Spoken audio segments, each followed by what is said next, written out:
Ever since I was younger, I was into video games. Somebody like the Fuse so I can bring bad news to all these crews who can't NBA jam with the shoe. What's going on, guys? Welcome back to another beer review, continuing our Monkish week, courtesy of my man Nick. Appreciate you, sir. Nick sent some Monkish beers, and I am super stoked to review them. So this is a rare 7% standard IPA from Monkish. It is double dry hopped, and it is Colorful Sparks. And I don't know, I like this label. It's pretty cool. I enjoy it. Monkish is in Torrance, California, right up near LA. Anything else to be said about them? I don't think so. Yeah, 7% double dry hopped. I don't know the hops in this one. And I don't know if this is like a version of another beer. A lot of times they brew a beer and then they double dry hop it. So like for instance, like with there was Atomically, and then the double dry hop version that was Bomb Atomically, yada yada yada. I don't know if this is like a double dry hop version of another beer they did. I don't know. I don't know much about Monkish these days because I haven't been drinking them. So we're using our Monkish Rainbow Tiku. I figured that was pretty proper with the different colors on the can. So let's get into this one. I loves me some 7% beers. I love 7% IPAs. I'm team low ABV. We talk about it. I mean, obviously I love double IPAs too, but 7% beers that's my wheelhouse. 7% and below, sit and just crush those bitches all day long. So this is that cool hazy. I mean, it's New England style. It looks like a Monkish beer. Finger of bright white heads, kind of frothy, foamy. It looks awesome. I love this glass. I don't use this glass enough. I realized that when I pulled it out of the cabinet. It's got all the different color hops. Pretty cool. So let's shove our fat nose in this one, see what it smells like. Ooh. Wow, I wasn't expecting that for a 7% Monkish beer, but it is double dry hopped. This smells like a mixture of dank and piney pineapple juice. And it's got that crazy herbaceous thing. I always say, like, if you're cutting fresh herbs, like I say basil because I cook with so much basil. Pesto is like one of the greatest fucking things in the entire world, and if you don't agree with that, then I'm sorry. But this smells like it's got like, it smells like Galaxy to me. It smells like dank basil-y pineapple juice. It's got like a piney grassy thing to it too, though. Yeah, it's got, what is that? It's fresh cut grass, I guess. Maybe even some like pine needle kind of a thing, like sprucey sort of. But it's also got like an orange juice thing. I would guess there might be Galaxy in here.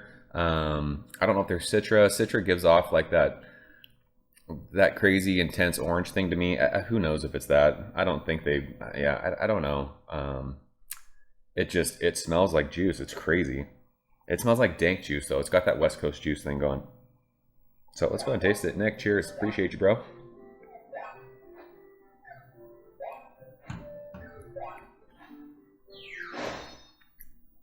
That's hoppy AF. When was this canned? We didn't even talk about that. Look at us not give a shit when it's canned. November 26th. So, time of recording. I don't know when Monkish Week is going to go up on the channel. Today is December 22nd. So we are right under a month old. Did it say Tofurkey on there? It does say Tofurkey. Henry, you glorious son of a bitch. We're right in, like, we're getting into that hashtag Team Old IPA thing. This is right about a month old, and it's fantastic. It's got this cool, like, old school West Coast feel on the very finish of that. It tastes follows the nose. It's dank, piney pineapple juice, and I know piney and pineapple kind of sounds weird, but it's like if you took something dank and mixed it with pineapples, and then put like something grassy or sprucey or pine needles and blended it all up. That's what that tastes like to me. It's funny, when you smell it, you get this intense orange thing, but the orange doesn't quite like carry over on the taste. I mean, there's definitely a citrus thing to it. I think it's so hoppy, you get that bitterness from the hops, and it kind of gives you, like, it makes your brain think you're drinking some sort of like grapefruit peel, lemon, pithy kind of a thing. But it doesn't go to like the orange juice thing. I think it stays pretty true with the pineapple. I'm guessing there's Galaxy in this. I don't know. But it does. There's like something old school that is triggering my brain right now. That would make me think like this is some, I don't know. I think it's that sprucey kind of piney thing that's giving me like some weird, like old school West Coast thing, like an old school, you know, sea hop kind of a thing. But I don't think Monkish is using old school hops, right? They use mostly new school stuff. 7%. Obviously, you're not tasting booze. This is awesome. Not that their 8.5% double IPAs aren't, but this is, I mean, this is world-class stuff. I know a lot of times when Monkish would release single IPAs with double IPAs, I think the single IPAs would kind of stick around longer. I don't know why people don't care about regular IPAs. I mean, especially something that tastes like this. This drinks like a double IPA. I mean, you're just getting a fuckload of hops. You're getting the awesome mix between East Coast and West Coast. Like, it's all there.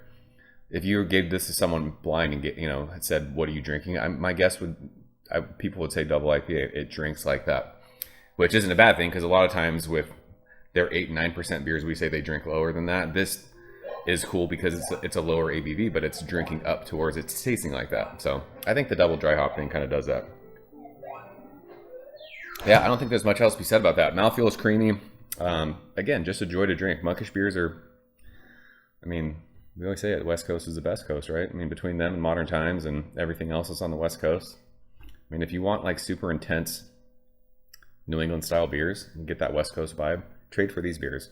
Get yourself some Modern Times, get yourself some Monkish, and everyone else that's doing this on the West Coast. I like that. I don't know. I like the mesh of New England and West Coast. I love that it still reminds you that it's beer. It's not just like a soft little juice bomb, which again isn't a bad thing. One of my favorite beers of all time is a juice bomb like that. But this shit, for my money, it doesn't get much better. Love it, Nick. I appreciate you sharing this. Colorful Sparks from Monkish. I like that label. I really, really do. It's cool. I'm going to keep this one. So if you guys have had this beer, let's talk about it. Like I said, I'm not sure when this is going to go up. It'll probably go up end of December, maybe beginning of January. I don't know how many other stout reviews I have to do before Christmas is over. So yeah, that's it. I'm out here, guys. As always, thank you so much for watching. I'll see you very soon. Cheers. Thank you for coming behind the bar, in the arcade, all that shit. Ever since I was younger, I was into video games. Somebody like the fuse so I can bring bad news to all these crews who can't NBA jam with the shoe.